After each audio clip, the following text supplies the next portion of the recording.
et bienvenue dans une nouvelle vidéo spéciale vlog lecture challenge. Comme vous l'avez vu dans le titre, c'est un challenge 7 jours, 7 livres. Vous connaissez sûrement le concept parce qu'il y a plein d'autres influenceurs, influenceuses littéraires qui l'ont fait. À présent c'est mon tour et je suis trop contente. On est le lundi 29 septembre, donc on est en train de glisser doucement vers l'automne, donc c'est une saison hyper propice en plus pour lire sur la couette et je suis trop contente.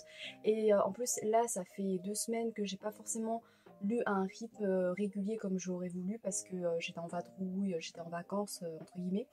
Donc me voici de retour chez moi pour être sous ma couette et pour pouvoir lire comme je veux. Et là, waouh, je suis trop contente. Donc pour rappeler ou pour expliquer à celles et ceux qui ne connaissent pas ce challenge-là, en gros tout simplement c'est sur une semaine, il faut lire au moins un livre par jour. Donc ma petite sélection s'est nourrie d'une dizaine de 10 livres, de 10 petits livres comme vous pouvez le voir, à 2 exceptions près, mais sinon les autres franchement je peux les lire en un jour. C'est assez varié en termes de genre et ce sera également le but dans cette vidéo, ce sera de lire plusieurs genres différents comme de la poésie, des essais, des mangas, du contemporain, des classiques.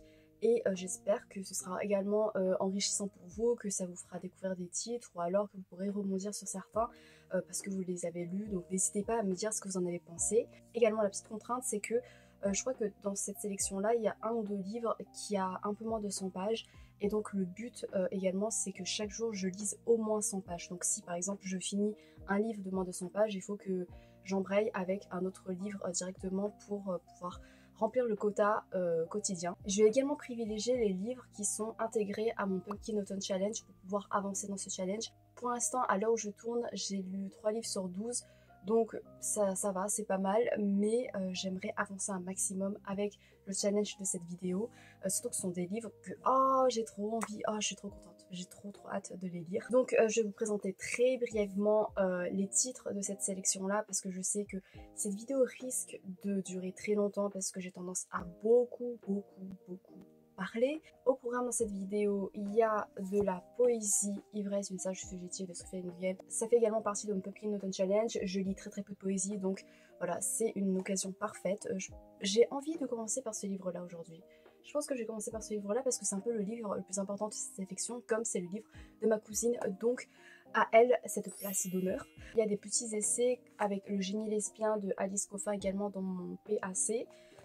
Et bande dessinée Les femmes sortent de leur bulle de Clara Ottia, donc une histoire sur la place des femmes dans la bande dessinée / manga, donc ça a l'air super intéressant et c'est très court, lui il fait un peu moins de 100 pages donc je vais combiner avec un autre livre, peut-être un manga justement puisqu'on restera dans le thème avec Barakamon.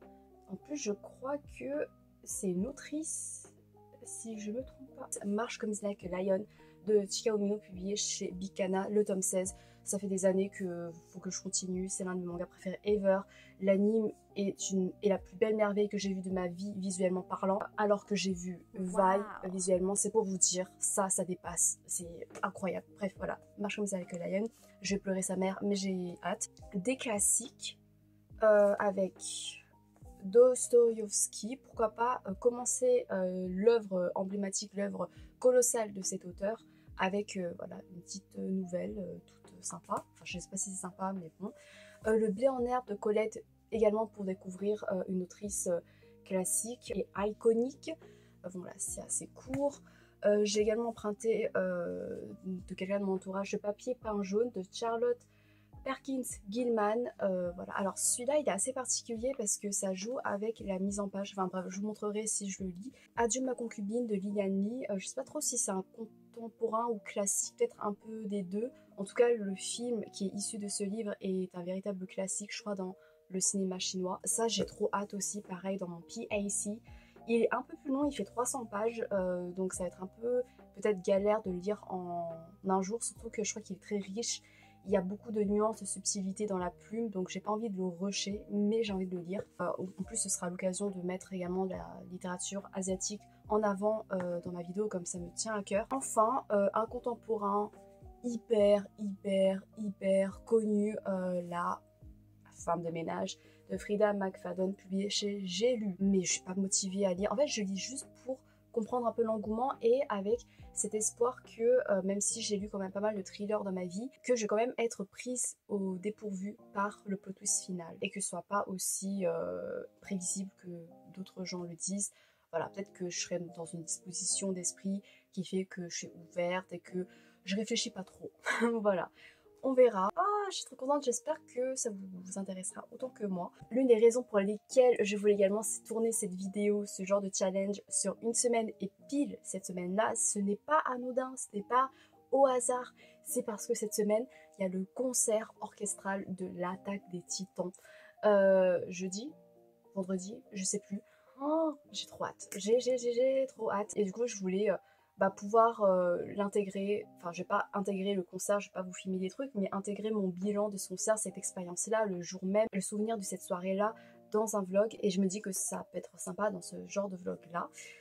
Pour sortir un peu du cocon littéraire pour s'intéresser à d'autres choses. Ah, j'ai trop hâte. Au programme d'aujourd'hui, on est lundi, Ivresse, une sage fugitive. Ça va, il fait 109 pages. Bon, il y a des illustrations, donc je triche un peu. Mais bon, je vais essayer après de commencer un autre livre. Publié chez les éditions Maya, donc merci aux éditions Maya. Et elle a écrit un poème sur moi, donc j'ai très hâte de le découvrir. Et voilà, j'ai trop hâte d'essayer de deviner de qui elle parle dans ses relations, dans les poèmes. J'ai hâte parce que du coup, Sophie Nguyen, c'est ma cousine, elle a écrit des poèmes pour parler de ses relations, de ses expériences, des petites leçons de vie qui ont ricoché dans sa vie, tout simplement. Et je voulais être poétique, mais j'ai manqué de vocabulaire. Ça va être assez particulier comme lecture quand même, je pense. Je vous laisse et à tout de suite pour vous.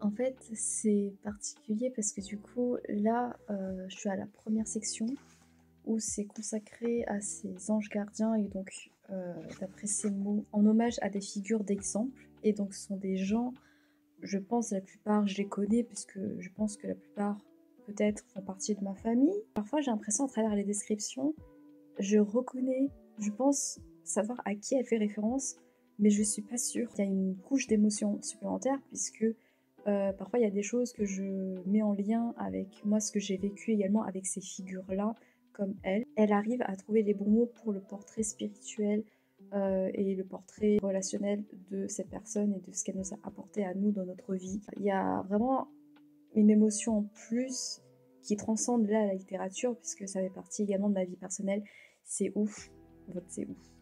Et à travers la poésie, je lis très peu de poésie et donc c'est assez particulier. Ça ajoute une couche plus universelle et plus ambiguë parce que du coup, il y a quelque chose d'onirique. Voir ces personnes-là sous un jour plus onirique, ça les rend plus emblématiques, ça donne quelque chose de plus solennel, je trouve, que simplement un texte en prose. Et je pense en vrai que les poèmes, bon, là j'en ai pas lu beaucoup, mais ils peuvent ricocher chez d'autres personnes, ils peuvent les apposer sur d'autres personnes de leur entourage et les influences de leur entourage à travers une plume extérieure, quoi, à travers d'autres mots.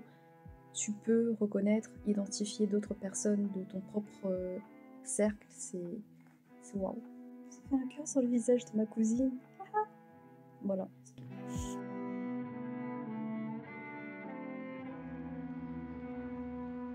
J'ai lu du coup le poème qui m'était dédié.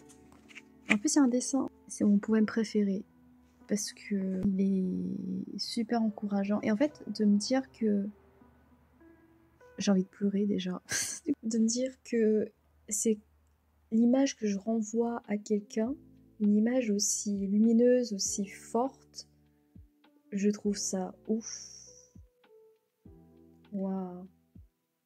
Alors que là, en ce moment, je suis paumée. Je ne suis pas aussi sûre de moi que le dit le poème. Mais le fait que cette impression-là, c'est le résultat d'une imbrication de mes expériences, de mes choix, de mes actions, bah, ça nourrit ta confiance en toi-même, en fait. Voilà, donc merci. Je sais pas si elle passe par là, mais waouh. Waouh. je suis très très très émue, vraiment. Wow. Je vais surligner de la couleur orange, orange, parce que c'est un peu ma DA de ma chaîne YouTube, même si en vrai c'est un peu aléatoire en ce moment, mais non, je vais même surligner en multicolore. Hey, on est le soir, il est 19h49 et j'ai terminé et annoté le premier livre terminé pour ce challenge, donc premier jour réussi. Donc Ivresse, une sage fugitive de Sophie Nguyen, et j'ai passé un très bon moment et ça m'a pris plus de temps de lecture que ce que je pensais parce qu'en fait pour un poème je le relisais au moins une fois de plus pour vraiment m'imprégner de la poésie, de la mélodie, des phrases, de leur agencement, de leur construction et la manière dont elles parviennent à délivrer les sentiments, les réflexions de l'autrice. J'appréciais la diversité dans la manière dont elle délivrait ses réflexions, dont elle essayait de délivrer, de nous transmettre ce qu'elle traversait, que ce soit à travers des métaphores sous forme de simples images ou alors d'histoires déroulées. Donc ça crée une dynamique qui évitait au recueil d'être redondant. On sent également que les mots ont été choisis avec attention, les phrases sont plutôt succinctes pour garder une certaine, pas brutalité, enfin un certain effet assez brut et direct pour transmettre les émotions. Et voilà, donc moi ma partie préférée, je pense que c'est la première parce que ça fait écho à des personnes que j'arrive parfois à reconnaître. Il y a mon poème qui est vraiment très, j'allais dire très juste, mais c'est comme si je me lançais des fleurs à moi-même, mais très émouvant et qui m'inspire. Mine de rien, en fait, c'est comme un écho à ce que j'arrive à renvoyer, et je me dis que je peux exploiter ce genre de potentiel-là parce que c'est à ma portée comme je l'ai déjà fait, donc je peux m'améliorer, je peux progresser dans cette lignée-là. Voilà, donc c'était très encourageant de le lire, et donc voilà, la première partie c'est vraiment ma préférée. Ce que j'aimais bien, c'est que en fait on sent que c'est très personnel, que c'est très intime, mais il y a des phrases, la manière dont c'est délivré, ça peut ricocher dans notre propre expérience. Par exemple, je surlignais des phrases, des expressions qu'elle avait créées et qui reflétaient mes propres expériences, mon propre vécu, des sentiments qui ont pu me traverser. Et je trouve qu'il y avait quelque chose d'assez juste dans la manière dont elle arrivait à transmettre par écrit. Donc je pense qu'elle a une portée véritablement universelle qui peut toucher les gens, les lecteurs, même si on ne connaît pas l'autrice. Donc je vous invite à entamer cette petite aventure poétique à ses côtés, à travers sa plume. Donc j'ai validé le premier jour de ce challenge. Voilà, c'était un recueil de poèmes, donc c'était une lecture entre guillemets facile pour lire en un jour. Et demain je vais être encore plus restreinte en termes de temps, puisque demain je sors toute l'après-midi, donc je serai indisponible. Là ce soir je vais entamer une lecture que je vais essayer de finir demain. Donc je vais essayer de prendre de l'avance ce soir. Je sais pas encore sur quelle lecture je vais me lancer. À demain. Hello, je vous retrouve. On est le lendemain, le mardi 30 septembre. Il est 12h54 et donc je vais pas tarder à partir. Mais avant ça, je vais vous faire part de mon avancée lecture depuis hier soir, quand je vous ai repris. Donc j'ai commencé Adieu ma concubine de Liliane Lee, publié chez J'ai lu. En fait j'ai plus que commencé parce que sur les 300 pages, je suis à la page 219. Voilà, j'ai pas mal lu hier, j'ai lu presque 150 pages. Et ce matin j'ai bien avancé puisqu'en fait ça se lit vraiment bien. J'essaie de savourer la mélodie, la poésie des mots parce qu'il y a une délicatesse, il y a une finesse. Tu sens en fait que les mots sont cherchés. Il y a des images qui en ressortent et qu'on doit savourer et sur lesquelles on doit se pencher pour mieux mettre en lien avec le contexte, que ce soit au niveau politique, social, que individuel, psychologique. Et donc j'essaye, parfois genre peut-être que j'arrive pas vraiment à faire le lien et tout, mais je sens cette poésie et oh, c'est beau, c'est beau. On va suivre des amis d'enfance de 1920 à 1970 en Chine, qui vont devenir des acteurs d'opéra, qui vont travailler à l'opéra de Pékin. Ils vont accéder à une certaine reconnaissance, mais leur histoire va traverser plusieurs périodes très tumultueuses de l'histoire de Chine, puisque de 1920 à 1970, la Chine a connu la colonisation japonaise, a connu ensuite la guerre civile, etc. Donc on voit comment leur vie, que ce soit individuelle ou à deux, vont être malmenées par ces périodes. Et c'est beau. C'est dur de résumer, parce que du coup là je dois bientôt partir, mais j'aime beaucoup la manière dont il y a une certaine délicatesse dans la plume, dans certaines scènes où tu sens que tu arrives où tu arrives à bien visualiser la beauté du plan de la séquence qui se déroule entre les lignes. Souvent je prends le temps de faire pause sur une petite scène qui a l'air anodine, mais je sens la teneur significative, voire symbolique de cette scène-là. Et du coup il y a un côté assez contemplatif, mais l'action ne s'arrête jamais. C'est assez dynamique, il y a des rebondissements en quelque sorte. Les personnages, ils sont traversés par des sentiments très puissants, très intenses, et pas forcément souvent très sains. C'est ça qui est cool également, c'est que les personnages, ils sont imparfaits en fait. Ils font preuve de jalousie, de rancune, d'égoïsme, mais il y a des moments où ils sont plus vulnérables, où ils font preuve de courage, qui les rendent au final assez touchants. Je ferai en sorte de résumer plus clairement, d'essayer de vous donner envie dans un temps assez bref, parce que j'aurai pas trop le temps au cours de cette vidéo, mais pour l'instant j'aime trop, et je pense qu'en vrai je vais finir ce soir, et du coup j'aurai réussi normalement mon challenge aujourd'hui également. Je vous laisse, et là je vais partir pour d'abord récupérer mon diplôme de licence que j'aurais dû récupérer 2 ans plus tôt. Donc j'espère qu'ils l'ont encore, et ensuite j'irai voir mes potes. Et voilà, salut!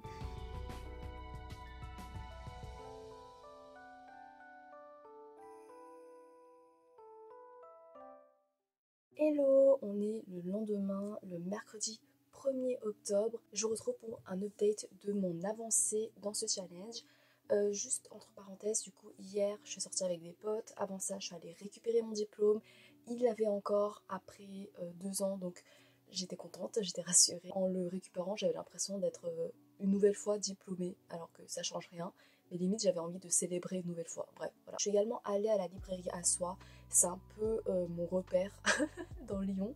J'étais allée dans l'optique d'acheter 2 livres en particulier. Je les ai trouvés, donc j'étais contente. C'est 2 livres de littérature asiatique. Le premier, c'est Elle de Yen Lenku, publié chez Piquier. Donc l'auteur dedans va revenir sur les figures féminines qui ont marqué, qui ont inspiré sa vie, son enfance. Et j'aime beaucoup comment il retrace sa vie. J'avais lu un de ses livres autobiographiques et j'avais beaucoup aimé comment il arrivait à retransmettre son respect, son admiration, sa tendresse pour des membres de sa famille. Il le fait avec beaucoup de solennité et en même temps beaucoup de pudeur, de délicatesse, de poésie, tout en le mélangeant avec une certaine sincérité qui rendait vraiment le tout hyper authentique. Et je viens de remarquer que j'étais encore dans mon pyjama. Mais regardez-moi ce pyjama de... C'est le meilleur t-shirt ever. C'est Tommy Hake Survivor, avec une référence à Paul Narev de Jojo's Bizarre Adventure. Pour parler de ce genre de lecture hyper solennelle et tout, c'est parfait. J'ai trop hâte de renouer avec sa plume, avec cette autobiographie, et j'en ai un autre. Je pense que je ferai un vlog lecture centré sur lui, parce que j'aime vraiment beaucoup. Le deuxième achat, c'est une lecture qui s'annonce beaucoup plus rude. C'est une lecture que je repousse, qui m'intéresse, mais que j'appréhendais depuis des années. Mais là, je me sens un peu prête, entre guillemets, même si je sais que ça va être assez dur à encaisser. C'est Les Enfants du silence de Gong Ji-young, publié chez Piquier également. C'est un roman qui retrace une histoire vraie, une affaire vraie, autour d'enfants en situation de handicap dans un établissement qui est censé les prendre en charge et qui en fait les abuse avec la complicité de certaines autorités de la ville et tout.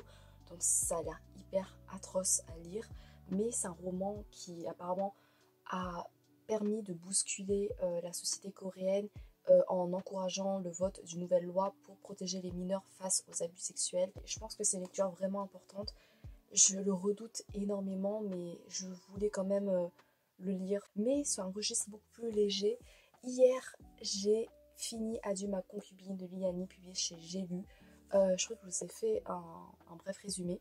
Pour entrer plus en détail dans mon appréciation, franchement, j'ai beaucoup aimé ma lecture. Déjà au niveau du cast des personnages, on a des personnages qui sont, je crois que je l'ai déjà dit, imparfaits, psychologiquement bien construits, à travers par exemple des images, des scènes qui sont parfois métaphoriques mais qui rendent bien de la puissance et de la subtilité psychologique des personnages. Par exemple, j'ai beaucoup aimé le personnage de Ji, de Do-tse, enfin il a 2 prénoms, au cours de sa vie. Il est tiraillé entre son identité en tant qu'homme et femme, parce que lui c'est un acteur qui joue que des personnages féminins, parce qu'à l'époque, donc dans l'opéra de Pékin, il n'y avait que les hommes qui pouvaient performer sur scène. Et donc j'ai beaucoup aimé comment le théâtre devenait un ancrage dans sa vie, au point qu'il fusionnait avec ses personnages, au point qu'il se projetait dans ses personnages pour fuir au final la réalité, parce que c'est ça que j'ai trop aimé, c'est que tu avais vraiment cette dichotomie entre le monde de l'opéra qui offrait quelque chose d'onirique, de poétique, de sublime, un échappatoire à la réalité qui là était de plus en plus rude parce que du coup tu avais la guerre civile, avant ça tu avais la colonisation japonaise et petit à petit en fait ces deux mondes vont fusionner. Euh, le théâtre, l'opéra de Pékin va être contaminé par la réalité et c'est fait de manière je trouve vraiment progressive et de manière très poignante dans cette évolution-là. Et ça rendait compte en fait du fait que les personnages étaient pris dans un étau, dans cet engrenage politique, social, qui subissait des changements qui étaient contre leur gré. Et du coup, leurs rêves, leur destin, leurs identités étaient façonnés, étaient modelés au fur et à mesure par la politique et ils étaient de plus en plus soumis et ils pouvaient de moins en moins fuir tout ça. Donc les voir perdre leurs mains sur leur destin au profit notamment du régime communiste, de la propagande maoïste. Par exemple, le fait que l'opéra est utilisé de plus en plus comme un outil de propagande pour diffuser les idées maoïstes. C'était vraiment cool à voir et comment ça se mélangeait, ça se s'embriquait, je sais plus le mot, j'ai plus le mot exact. Tu sentais le deuil que les personnages ressentaient face à la destruction de l'art. Au niveau des relations, pour en revenir aux personnages, tu as une amitié très fraternelle au centre du récit, qui va être distordue, qui va être twistée, avec l'arrivée d'un personnage féminin, donc il y aura un triangle amoureux, parce qu'en gros, dans l'amitié fraternelle, tu en as un qui éprouve des sentiments non réciproques pour son partenaire, pour son ami. Donc ça va engendrer de la jalousie, ça va engendrer de la rancune, de l'égoïsme, mais avec cette vulnérabilité et parfois des moments de courage, des moments de sacrifice, d'altruisme. Et du coup, c'était trop bien parce que t'étais tiraillée, t'étais en mode mais ce personnage-là, il est odieux, il est horrible, mais d'un autre côté, j'arrivais à le comprendre et c'est ça que j'aimais bien, c'est que les personnages, ils peuvent être odieux et c'est pas édulcoré ou quoi, c'est pas idéalisé, je trouve que c'était bien et bon après mon petit regret c'est que je pensais qu'il y aurait donc une romance homosexuelle et au final non c'est une romance hétéro avec des sentiments homosexuels non réciproques et donc je trouve que ça aurait pu aller plus loin tu vois voilà donc c'est dommage mais l'amitié elle est quand même assez belle, il y a des moments où ils vont se séparer où ils vont emprunter des chemins différents, ils vont peut-être se retrouver parfois tu vois toutes les années qu'ils traversent et toute l'évolution de leur vie, enfin, de leurs sacrifices, de leurs tourments, c'était beau. Et vraiment, il y a des moments, j'insiste dessus, qui sont tellement belles, qui sont délicates, je ne saurais pas comment dire, mais tu vois, ce genre de moments métaphoriques où tu sens qu'il y a plus en jeu que ce qui est écrit entre les lignes. Et je pense que ces moments-là, tu peux revenir après avoir fini ta lecture parce que du coup, tu peux les réinterpréter d'une toute autre façon à la lumière de tes connaissances, au vu du dénouement, au vu de certains moments fatalistes qui semblent inévitables au vu de la Chine, de ce que ça a enduré. Donc voilà, ça à la fois une histoire, une plongée, une immersion dans l'opéra de Pékin et en même temps une immersion dans la Chine en général à cette époque-là, au XXe siècle. Donc c'est super cool. Et encore une fois, j'aime beaucoup, je me répète, mais j'insiste, mais j'aime beaucoup la comparaison entre l'opéra de Pékin, ce que ça représente, les pièces qui sont jouées et qui sont utilisées en parallèle avec la vie des personnages, la vie réelle, ce qu'ils traversent, parce que ça ajoute quelque chose d'encore plus poignant et d'encore plus universel, poétique avec leur vécu. Et voilà, franchement, je trouve que c'était vraiment bien construit. Deuxième jour réussi. Pour ce troisième jour-là, j'aimerais bien lire ce petit essai bande dessinée Les femmes sortent de leur bulle, une histoire mixte du 9e art de Clara Ottia publiée chez LNN Éditions. Ça va être assez rapide parce que il fait 61 pages, donc voilà, c'est un peu d'attriche. J'hésite en même temps à compléter avec un manga, comme ça rentre dans le thème. Le truc, c'est que pour Barakamon, c'est les derniers tomes et j'ai envie de repousser au maximum cette lecture pour pouvoir la savourer et pour pouvoir me dire que j'ai pas encore quitté totalement l'univers. Marche comme Zinake Lion, c'est une lecture qui peut m'être assez rude, assez riche. Oh, en même temps, j'ai trop hâte. C'est un peu comme dans le verbe de Adjuma Concubine, dans le sens où il y a pas mal d'images métaphoriques, il y a pas mal de sentiments très subtils, c'est beaucoup plus doux et beaucoup plus coloré que Adjuma Concubine, mais dans le sens psychologique, c'est tout aussi bien réussi. Donc pourquoi pas, je vais tenter. je vais tenter. Parce que c'est une série en cours, du coup, je risque pas de quitter rapidement l'univers. Je vais combiner les deux. Et si j'y arrive, j'aimerais bien regarder les épisodes de One Piece aussi.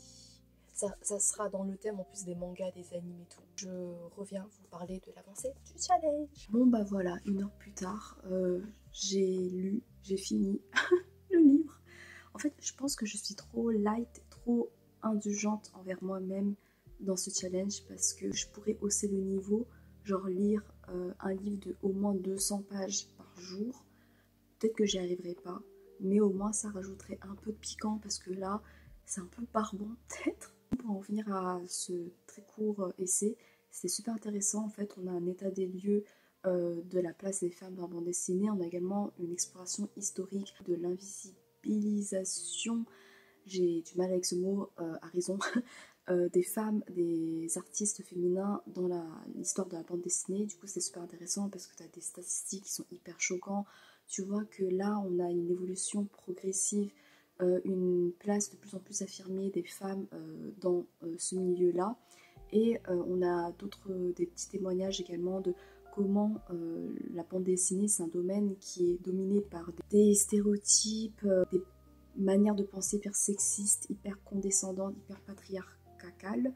Donc c'était super intéressant d'avoir tout ça. Ça met en avant également des artistes féminins qui sont derrière des œuvres qu'on lit seulement à des artistes masculins, des œuvres hyper majeures comme les Schtroumpfs, comme Wonder Woman, et je connaissais pas du tout parce que déjà je lis pas très peu de bandes dessinées en dehors des mangas, mais en plus du coup je connaissais que de nom les artistes masculins derrière ces œuvres gigantesques, et donc voir qu'en fait il y avait une patte féminine qui n'était pas du tout négligeable, bien au contraire derrière des œuvres aussi importantes, ça m'a beaucoup apporté, ça m'a beaucoup enrichi à ce niveau-là.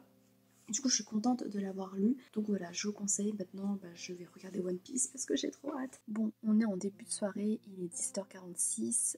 J'ai regardé One Piece. C'était cool. C'est très cool.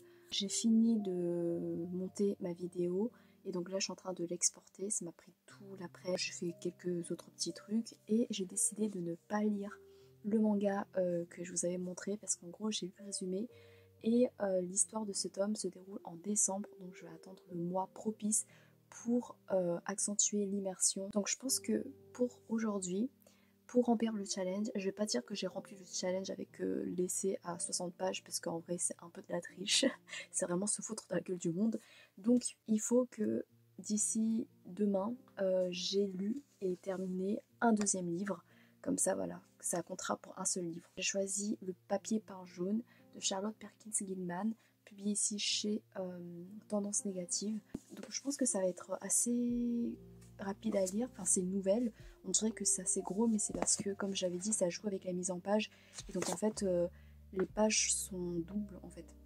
Donc et en plus c'est hyper aéré, regardez-moi ça. Apparemment c'est un peu une nouvelle thriller, mystérieuse, énigmatique à la Edgar Allan Poe, et voilà. J'ai hâte et je vous laisse.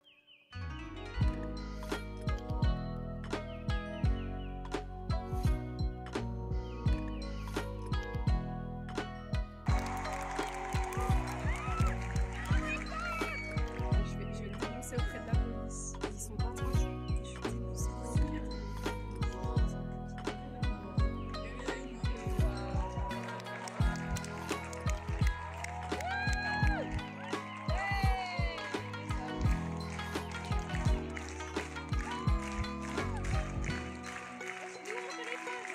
dans ton cul. Hello, on est le vendredi 3 octobre et du coup j'ai skippé un jour sans filmer, sans parler de mes lectures parce que j'avoue, j'avais la flemme. En fait, je me rends compte là à quel point c'est un test d'endurance, pas seulement de lecture, mais également du fait de toujours constamment se dire qu'on va update quotidiennement notre avancée, et donc de toujours prendre la caméra, de faire un dispositif, bien que ce soit bancal, il faut quand même cet effort-là, et de trouver nos mots pour pouvoir faire un update rapidement, parce que souvent je me laisse quand même un peu de temps, ou Parfois, quand j'ai pas forcément envie de parler d'une lecture en particulier parce que je sais pas, je suis pas inspirée ou quoi sur le moment en tout cas, je le laisse passer et je me dis peut-être que j'y reviendrai ou peut-être pas et c'est pas grave. Mais là, j'ai l'impression que je me sens obligée de constamment quand même donner mon avis un peu sur les lectures alors que je sais pas trop. Par exemple, Le papier peint jaune de Charlotte Perkins Gilman, c'est une nouvelle qu'on peut décrire comme féministe puisque ça va montrer comment quand une femme souffre d'une maladie, on va par exemple la pousser à l'inactivité, à une hospitalisation forcée qui n'est pas du tout adaptée à sa condition à elle, mais juste comme c'est une femme, on veut la museler, on veut la laisser passive. Ça joue sur un peu les hallucinations, ça joue sur le côté un peu fantastique comme à la Edgar Allan Poe. Ça, c'était assez chouette. Après, ça m'a pas plus marqué que ça. Mais j'ai bien aimé. Et le papier peint jaune, en fait, ça fait référence au papier peint de la chambre dans laquelle elle est enfermée et qui commence à l'obséder. Elle commence à avoir des hallucinations, elle commence à avoir des formes qui bougent. Une femme également qui essaie de s'en sortir. Et donc c'est cool parce que là, dans la mise en page, là, ça représente le papier peint, là, ce sont ses pensées. Et ça commence à rétrécir de plus en plus. Il y a des apparitions comme ça. Voilà, donc c'est assez cool, c'est assez dynamique comme lecture. Mais après, ça m'a pas plus marqué que ça. Mais si vous connaissez pas, parce que peut-être que vous le connaissez, parce que apparemment c'est assez connu, mais moi j'en ai jamais entendu parler, je vous conseille pour ces petites expériences. Et puis voilà. Et ça, c'était donc ma lecture du mercredi. C'était pour compléter avec l'essai sur la bande dessinée. Et donc j'ai réussi le challenge mercredi. Hier, le soir, c'était du coup le concert orchestral de l'Attaque des Titans. C'était trop bien. En fait, ça m'a rappelé toutes les émotions qu'on a vécues, toute l'adrénaline, la hype qu'on a vécue et la chance qu'on a eue à vivre une telle épopée, une aventure aussi originale, aussi inédite, aussi haletante. Wow. Perso, j'ai connu SNK il y a pas plus de 10 ans maintenant, c'était en 2014. Ça m'a accompagnée pendant toute mon adolescence. J'ai rattrapé en scan, puis je regardais de manière hebdomadaire les épisodes et à chaque épisode il y avait une hype monumentale. L'animation, les musiques et du coup les musiques, oh my god, c'était tellement bien retranscrit. Le batteur, mention spéciale au batteur, il a accentué la puissance de certains tons mélodiques mais d'une manière incroyable. La chanteuse, sa voix et la chorale aussi, parce que du coup dans les musiques d'Attaque des Titans il y a pas mal de moments avec des chorales et waouh, c'était oh my dieu. Du coup en même temps ça projetait des scènes, des séquences et tout et ça m'a rendu tellement nostalgique. J'étais en mode waouh, on a vécu tout ça, et putain avec mon dieu, les entendre en live c'était comme si l'Attaque des Titans prenait vie en fait. Et ça m'a fait la même chose pour One Piece l'année dernière, je crois que j'en ai parlé aussi. Et je trouve que c'est des moments, mais c'est incroyable, c'est incroyable. Et puis aussi dans la salle, il y avait une ambiance de dingue.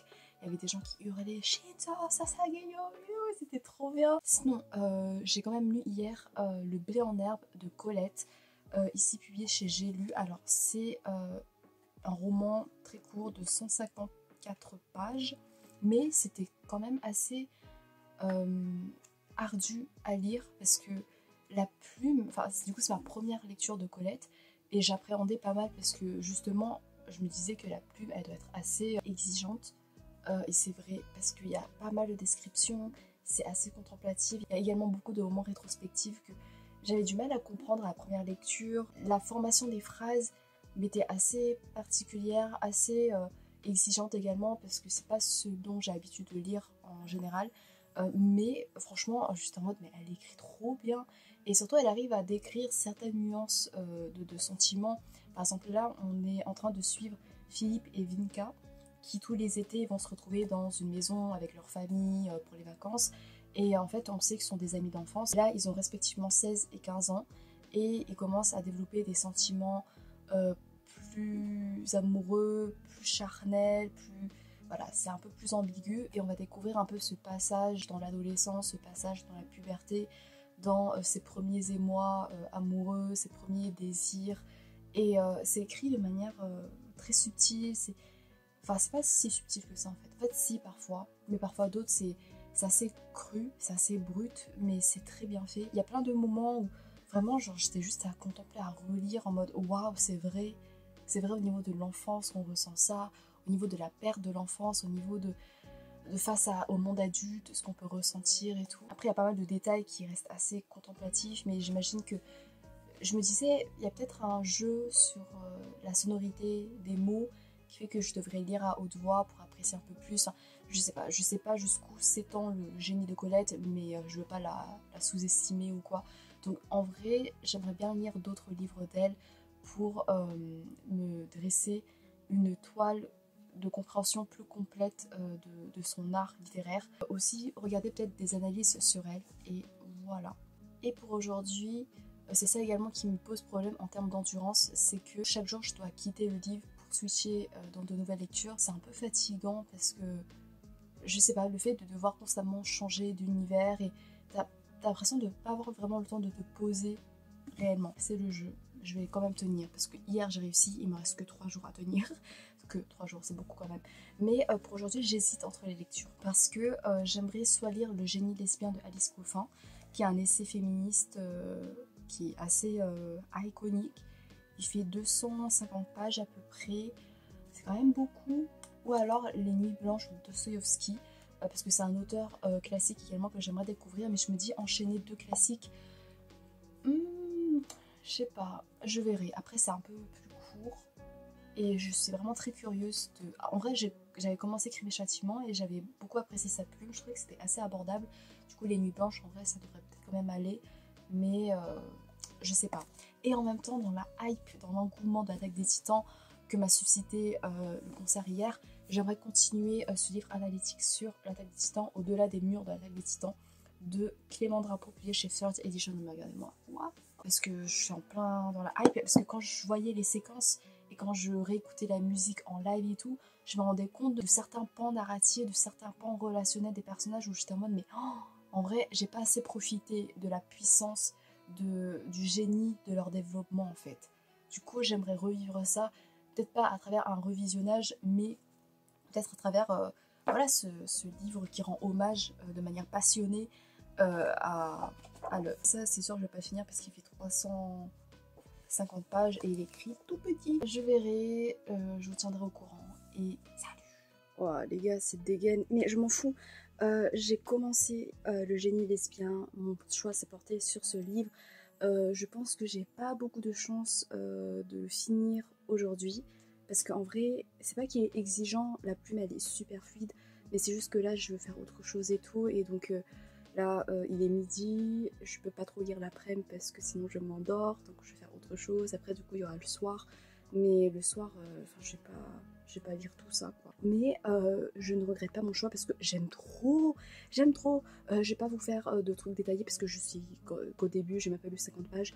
Mais j'aime trop comment c'est mordant, c'est incisif, c'est passionnant, c'est trop bien. Tu sens vraiment la personnalité de l'autrice, son énergie militante. Ça fait trop du bien, c'est hyper rafraîchissant et en même temps c'est rageant parce qu'elle te met face à toutes ces injustices dans le système patriarcal qui domine tous les domaines de la vie, et donc c'est trop bien. Et voilà, enfin c'est pas bien que ça domine, mais bref, vous m'avez compris. Là je vais aller manger, mais j'aime trop. Hey, je reviens, on est le samedi 4 octobre et hier j'ai réussi à lire entièrement Le génie lesbien d'Alice Coffin, publié chez le Livre de Poche. J'ai gravé j'ai noté plein de choses, c'était super intéressant. Alice Coffin, dedans, elle va revenir sur son expérience en tant que lesbienne, elle va également donner un peu un état des lieux, que ce soit du sexisme, la lesbophobie, dans plusieurs domaines, parfois dans les grandes lignes, parfois de manière un peu plus précise. Par exemple, elle a abordé dans le monde de l'art, du cinéma, mais également dans le monde notamment du journalisme, parce que c'est le domaine dans lequel elle est concernée. Et c'était super intéressant parce que du coup, elle va montrer comment on retrouve là-bas un environnement qui peut être sexiste, patriarcal, très conservateur, comment ils ont peur de traiter des questions un peu trop woke pour eux, alors que ce sont des questions essentielles comme juste l'homosexualité, les questions féministes et tout. Et c'était super intéressant de voir comment elle en a souffert dans sa profession. Elle parle particulièrement également de la lesbophobie, de la peur de ce terme, du terme lesbien, ce que le groupe lesbien peut également représenter face à une société patriarcale. Et dedans, il y avait plein de punchlines féministes qui fusaient, c'était grave bien trouvé. Ça transmettait une énergie folle. Par exemple, elle retrace également ses expériences, ses actions militantes. Et je me dis, waouh, le courage qu'elles ont, ces femmes. Et ça m'impressionnait de ouf parce que je me disais que ce sont des actions que personnellement j'ai même pas vues dans les médias, et la manière dont c'est retranscrit dans les médias sous un jour plus négatif, sous un jour quasi hystérique pour dévaloriser la cause. Après il y a juste tout un passage, un chapitre sur le coming out. Elle dit que c'est hyper important pour les personnalités de faire leur coming out, pour la représentation, pour permettre à des jeunes qui n'ont pas de modèle de ce genre-là à pouvoir s'assumer, à pouvoir s'affirmer en tant que tel. Et je comprends, mais en même temps, pour moi, le coming out, c'est assez compliqué. Tu peux pas genre en vouloir à des personnalités de pas vouloir le faire. Enfin, en plus, elle explique très bien. Elle éprouve quand même de l'empathie, de la compréhension, puisqu'elle développe tout un chapitre sur pourquoi en France il est hyper difficile de faire un coming out par rapport aux États-Unis. Enfin, il y a ça aussi. Elle met souvent en comparaison les États-Unis et la France pour mettre en exergue le fait qu'en France, il y a encore ce tabou. Et c'est super pertinent, mais parfois elle est. Enfin, je comprends cette rage, et elle se dit elle-même que parfois elle est un peu injuste dessus, mais juste qu'elle a grandi sans ce modèle-là, ce qui fait que ça l'a empêchée de profiter pleinement de son adolescence en affirmant son identité, en pouvant mettre un mot sur son identité. Donc je comprends pour la représentation, pour la diversité, mais c'est un peu compliqué. J'étais un peu plus nuancée qu'elle par rapport à ça. Mais sinon, dans l'ensemble, franchement, j'ai trop aimé. Vraiment, ça se dévore, ça se lit super facilement. Et j'ai aucun mal à finir. Enfin, si, j'étais un peu cric-crac parce que j'ai fini vers 23h30. Mais sinon, j'ai réussi pour le 5e jour. Et pour ce 6e jour, j'hésite entre deux livres. Les Nuits Blanches. Voilà, il fait 100 pages. Il fait 102 pages pile. Je me dis en vrai, c'est pareil pour Colette, même si ce sont des livres qui paraissent assez courts, mais en termes d'écriture, en termes de profondeur, c'est un peu plus compliqué. Donc je me dis ça rattrape, la qualité rattrape un peu la quantité, entre guillemets, donc pourquoi pas. Ou alors La femme de ménage de Frida McFadden. Je pense que ça, je me réserverai peut-être pour demain. En tant que grosse lecture, ce sera ma plus grosse lecture, mais je compte sur le fait que peut-être ce soit addictif et que comme c'est un thriller, il m'est arrivé de lire des thrillers hyper addictifs en un jour, donc peut-être que ce sera le cas, ou alors c'est hyper chiant, je sais pas. On verra, peut-être que ça je réserverai pour demain. Aujourd'hui sera Les Nuits Blanches. Pour l'instant, j'aime bien la gueule de ce challenge, ça m'a fait découvrir plein de nouvelles plumes, plein de sujets variés. J'espère que ça a plu jusqu'ici, même si c'était un peu bordélique, même si la qualité n'était pas forcément parfois au rendez-vous. Mais je vais commencer, à tout de suite. C'est dur pour moi de tourner cette vidéo également parce que comme je dois tourner tous les jours, donc je vois ma tronche à la caméra tous les jours. C'est insupportable. Mais c'est le dernier jour, on est dimanche 5 octobre et on a bientôt fini ce challenge. Même si franchement je me plains pas, j'ai quand même beaucoup aimé tourner ce challenge puisque j'ai l'impression d'avoir été vraiment enrichie de manière littéraire pendant cette semaine, et ça c'est trop cool. Et hier j'ai également réussi mon challenge avec Les Nuits Blanches. Alors j'ai réussi au niveau de la lecture, au niveau de lire, mais au niveau de la compréhension et de l'appréciation, ça coince un peu. En gros, on va suivre un narrateur qui est immensément seul et qui essaie de combler ce vide dans sa réalité en tissant des compagnies, en tissant des aventures dans ses rêves. Un soir, dans la réalité, il va rencontrer une femme qui a l'air un peu perdue, très mélancolique. Ils vont apprendre à se connaître sur les quelques nuits suivantes en se retrouvant au même endroit, en se parlant, en se racontant leur vie. Et il va apprendre que elle souffre d'un amour dont elle ne connaît pas forcément la teneur, puisqu'elle ne sait pas si c'est réciproque ou pas. Et il va devenir un peu son confident, il va lui prodiguer des conseils, il va se faire friendzoner. La fin, elle est belle. J'aime bien la direction vers laquelle s'est dirigée l'histoire, parce que je trouve que ça rajoute un côté à la fois réaliste, poignant et amer. Et la dernière phrase, elle est très belle aussi. Le truc, c'est que pendant ma lecture, les monologues du narrateur, ça coinçait pour moi, j'ai pas réussi à adhérer à la plume, je sais pas. Le matériau de base aurait pu faire que je sois vraiment impactée, je sois vraiment affectée, marquée par la lecture, parce que vraiment, je trouve qu'il y a un truc pour me faire en sorte que ça reste marquant. Tu sais, ce côté doux, amer que j'aurais bien aimé. Le truc, c'est que, je sais pas, j'ai juste pas accroché. Je sais pas, commence à parler de la solitude, tu peux quand même t'y reconnaître, c'était touchant. Je sentais qu'il y avait un charme auquel je pouvais accéder, mais j'ai pas réussi à le saisir de moi-même. Voilà, tant pis. Je vais quand même tenter d'autres livres évidemment, comme Les Carnets du sous-sol et d'autres choses. Sinon, hier soir, j'ai passé ma soirée à lire le livre analytique sur l'Attaque des Titans que je vous avais montré et c'était passionnant. J'ai appris des choses, en même temps j'ai écouté des OST en parallèle et c'était trop bien, c'était hyper prenant, hyper immersif et ça m'a fait redécouvrir l'œuvre d'un œil nouvellement analytique et c'était wow, juste wow. Et là pour le dernier jour de ce challenge, j'ai commencé La femme de ménage. Il fait un peu plus de 400 pages, donc j'espère pouvoir le lire en un jour.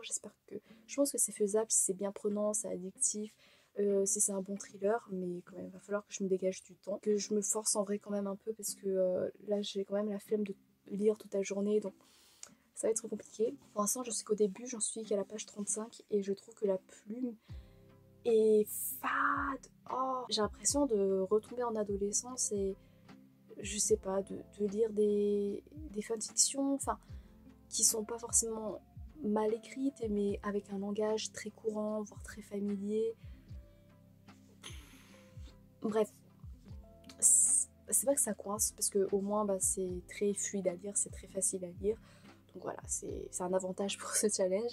Mais au niveau de l'histoire, j'essaie quand même de déblayer quelques pistes, déjà quelques hypothèses.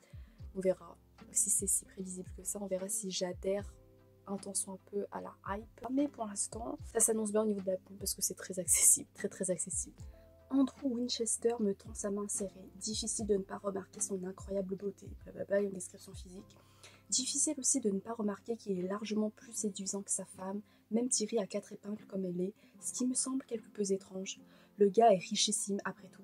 Il pourrait avoir toutes les femmes qu'il veut. Je le respecte de n'avoir pas choisi une top modèle de 20 ans comme compagnie de vie.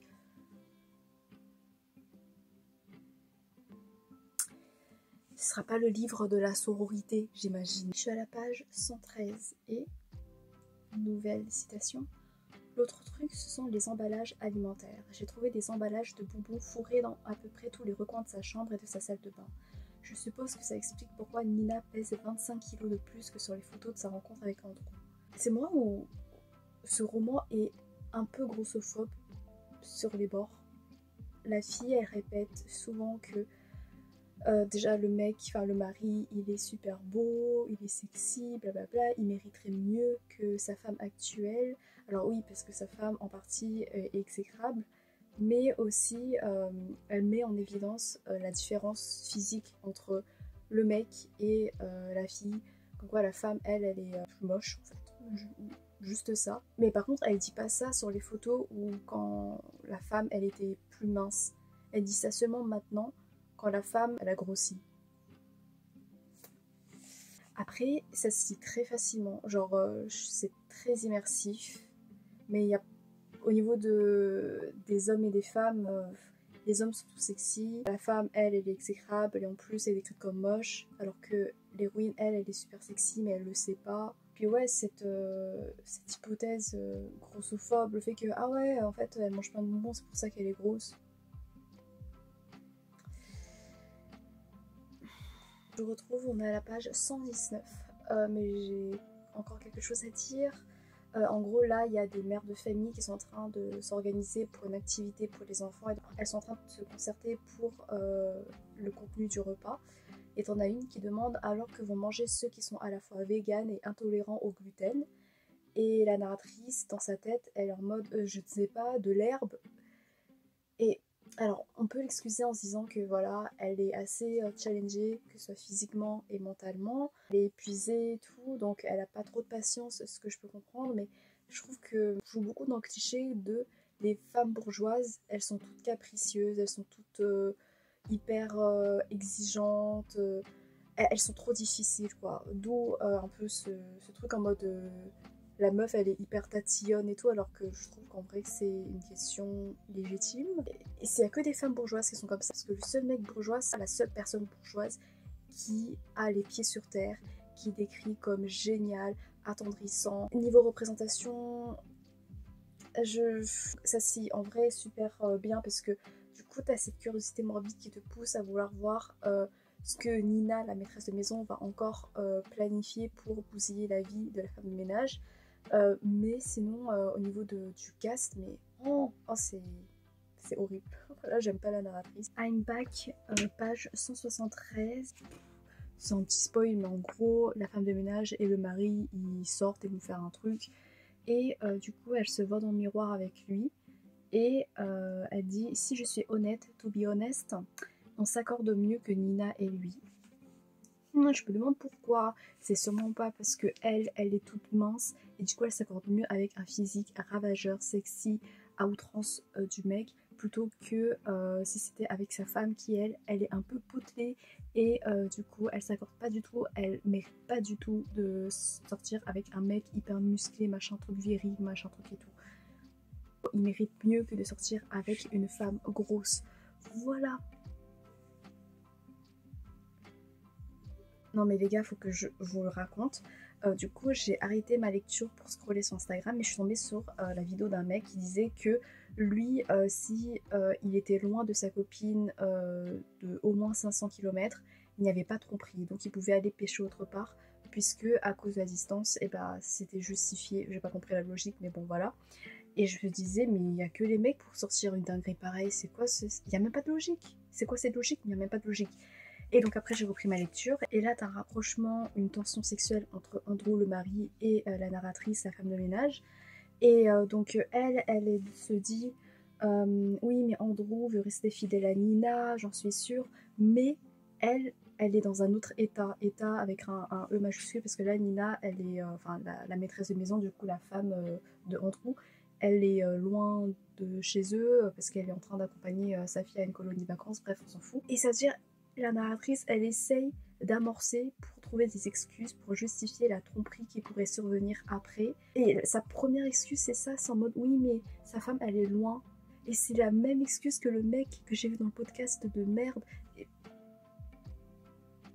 Mais c'est quoi cette logique? C'est quoi ce mental? C'est quoi? Pourquoi? Mais ça veut rien dire. Tu sais, j'étais en mode, mais oui, il n'y a que les mecs qui pourraient sortir ça. Mais non, elle aussi. Et j'ai oublié de le mentionner, mais la deuxième raison, c'est ouais, mais il est ivre. Donc, je pourrais coucher avec lui.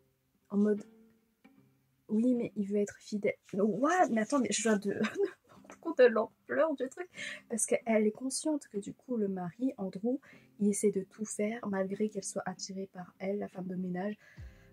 Il essaie de tout faire pour rester fidèle à sa femme, pour avoir quand même des valeurs. Mais la femme de ménage, elle est en mode oui, mais bon, elle est loin, là elle est ivre, donc on peut. À quel moment tu peux tirer une satisfaction de te dire oui, je peux coucher avec mon patron pour qui j'ai le béguin parce que il est ivre, du coup ça va, il y a moyen que ça se passe. À quel moment tu peux imaginer genre le retournement de sexe? Imaginez un homme qui se dit ça d'une femme en mode ouais, mais ça va, elle est ivre, du coup elle accepterait peut-être de coucher avec moi.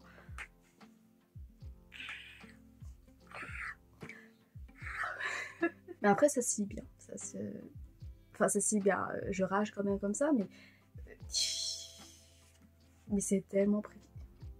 J'ai bien avancé, je suis à la page 230. Juste avant, il y avait une remarque. En gros, la femme de ménage, elle voit Nina. Elle dit, quand je lève les yeux vers elle, ses yeux sont gonflés, ses cheveux ébouriffés. Elle est horrible. Je n'avais pas pris conscience de l'âge qu'elle a jusqu'à cet instant. Il y a ça aussi qui est assez récurrent, c'est le fait qu'on incite sur la différence d'âge entre le mec et la meuf, en plus de leur différence physique. Genre la femme elle est plus âgée que le mec, et du coup aux yeux de la femme de ménage, elle le mérite moins, parce que vous savez, les femmes évidemment, plus elles vieillissent et plus elles perdent de leur valeur, c'est bien connu. Et il y a vraiment ça en mode, déjà elle est grosse, ça veut dire qu'elle est moche, et en plus elle est vieille par rapport au mec, donc elle a plus cette fraîcheur et tout, et rien ne va. Mais en vrai, j'espère que on va découvrir qu'à la fin c'est le mec le véritable antagoniste, et que je sais pas comment il a fait, mais il a manipulé sa femme ou quoi, et c'est pour ça que sa femme apparaît sous un jour odieux. Et dans le prologue, au tout début, on sait qu'il y a un cadavre qui a été trouvé dans le grenier, et du coup il y a la police qui débarque, et que donc il y a forcément un mort, j'imagine, parmi le cast, et je pense que c'est le mari qui meurt, mais c'est sa femme qui s'est vengée parce qu'il était odieux, peut-être. Là, il y a un peu des indices, des soupçons, enfin je sais pas si c'est moi qui les perçois comme ça, mais le mec il a l'air trop lisse, et du coup je me dis c'est trop suspect. C'est comme s'il manipulait un peu la femme de ménage en se faisant passer pour le pro-chevalier, pour le green flag, par rapport à sa femme qui, elle, est exécrable. Et la femme de ménage, elle est trop en fangirl devant lui en fait. Et c'est juste trop. Du coup, je me dis, c'est peut-être un moyen pour essayer d'écarter les soupçons qu'on pourrait avoir vis-à-vis du mec. Et que à la fin, bah, en fait, non, c'était lui le gros mastermind, il a tout manipulé et tout. Voilà.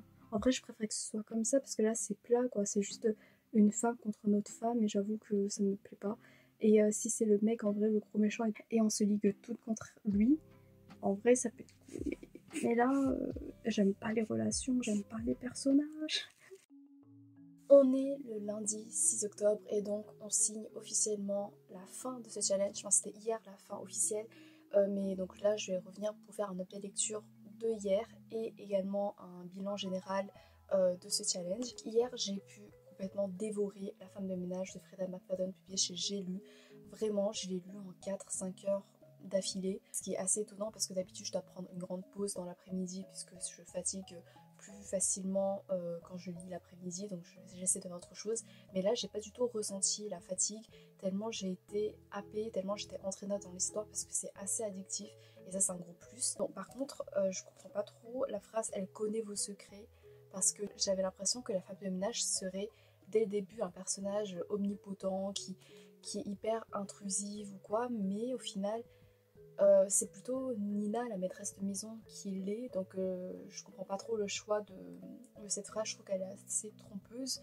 Bon, voilà, ça c'est juste un détail. Pour mon avis, alors je vais pas revenir sur les éléments que j'ai déjà relevés, sur les remarques désobligeantes de l'héroïne, je trouve que c'était insupportable. Le fait qu'elle était complètement grossophobe, qu'elle était hyper méprisante envers les autres femmes. À la fin, je sais qu'il y a un retournement de situation et tout, mais ça ne justifie en rien ses remarques à elle, parce que ça ne change en rien le fait qu'elle a cette personnalité exécrable. C'était juste insupportable. Et en dehors de ça, il y avait quand même une bonne tension, parce que comme je l'ai dit, t'as Nina, la maîtresse de maison, qui a l'air omniprésente, t'as l'impression qu'elle peut surgir à tout moment. Chaque fois que la narratrice semble être un peu plus libre de ses mouvements, donc elle représentait une menace constante qui pesait lourdement de manière assez efficace et ça c'était cool. Pour le plot twist, je comprends pourquoi ce livre a pu plaire à des gens qui ne lisent pas forcément en temps normal, parce que bah, c'est un truc qu'on voit peut-être pas vraiment venir. Peut-être que si dans les films, en fait je regarde pas beaucoup de films donc je sais pas trop, mais en vrai c'est prévisible.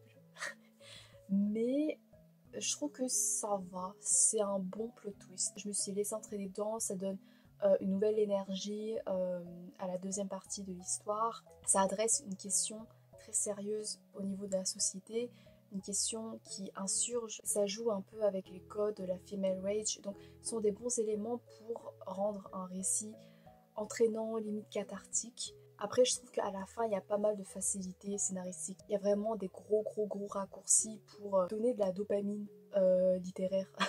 Mais quand tu les vois, t'es en mode ah ouais, ok, tout s'imbrique et tout, mais ça s'imbrique de manière trop grossière en fait. Mais bah, ok, on est dans une fiction, pourquoi pas. Au final, je peux comprendre le fait que ça ait pu autant plaire bah, à des gens. Même si pour les lecteurs, lectrices de thriller, les lecteurs, lectrices habitués, on l'a déjà vu, quoi. Enfin, il y a plein de livres de ce genre, j'imagine, et en vrai, tu le devines assez rapidement parce que les indices et ficelles sont très grosses. Donc voilà. Mais j'ai passé un bon moment. J'ai passé un bon moment malgré tous les défauts que j'ai pu relever. Ça a été quand même addictif. Bilan de ce challenge, j'ai lu 8 livres, je crois. Mais donc j'ai réussi tous les jours du challenge. Ouais, super. Après, il y a quand même des facteurs qui ont facilité grandement ce challenge. Le fait que durant cette semaine, j'ai pas forcément de boulot, j'ai pas du tout même de boulot. Donc évidemment que j'avais pas mal de temps libre, je pouvais réagencer mon temps comme je voulais avec mes autres tâches. C'était des livres assez courts, il y avait juste Adieu ma concubine, Le génie lesbien et La femme de ménage qui dépassaient les 200 pages. Du coup ça c'était un peu plus fastidieux, mais en vrai franchement ça va avec pas mal de temps libre. Franchement c'est cool. J'aimerais beaucoup refaire ce challenge, mais dans une semaine où, je l'espère, j'aurai du travail, comme ça serait beaucoup plus challengeant, beaucoup plus stimulant et avec un peu plus de suspense. Je suis contente de moi parce que ça a été très enrichissant. J'ai lu de la poésie, un genre que je lis très rarement, des essais, du contemporain, des classiques.